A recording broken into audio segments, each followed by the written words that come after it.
Turn 4 of our bolt-action grand campaign saw 6 battles breaking out. The first of which, sadly we don't have any footage for, was the Spanish versus the British, ending up in a Spanish victory kicking out the Brits from Iberia. Next was the first battle between the Brits and the Canadians in Scotland, using this double convoy through the English Channel and Irish Sea to reach them. An envelopment battle with a lot of pins on the field made it a draw in the end, leaving Canada in full control over Scotland. Next was a battle between the Germans and the Polish defending from a German attack with Soviet support. A very strong preparatory bombardment from the Germans left the Polish kind of scrambling to defend, but a strong point defense setup forced the Germans to try and take the initiative. A couple of lucky shots from the howitzer and the armoured car took away Germany's starting advantage. A very brutal game ensued with a lot of heavy combat, including a flamethrower in a bunker and a cavalry charge that resulted in mutual destruction. The Germans struggled to take any of the points at the end of the game, and it ended up being a Polish victory, though with very heavy losses on both sides. The next battle saw the Italians facing off against the Germans in Austria. This was effectively a capture the flag battle where both sides had to grab something from the centre of the field.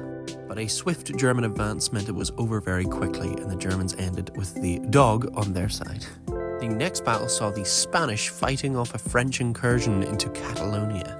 This was a meeting engagement, but it was basically just a team deathmatch. A strong start for the Spanish saw a lot of pins on the French and a lot of units already dead, but the French managed to claw back slightly, although in the end it was still a very one-sided victory for the Spanish, meaning the French retreated back across the Pyrenees.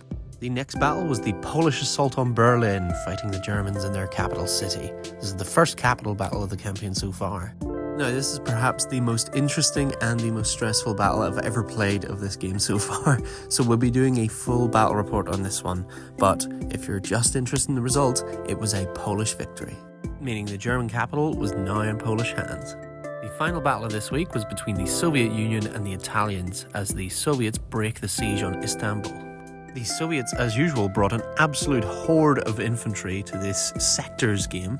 A quick shout out to Adam Hogg for painting this many Soviet infantry with such great detail. This one ended up being a very spread out battlefield with infantry spread all across the board. It was a far more horizontal battle than what you usually see, with fights occurring more left to right on the board rather than forward and back.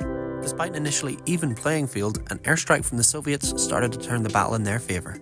And after a 4-hour battle, it ended up as a Soviet victory.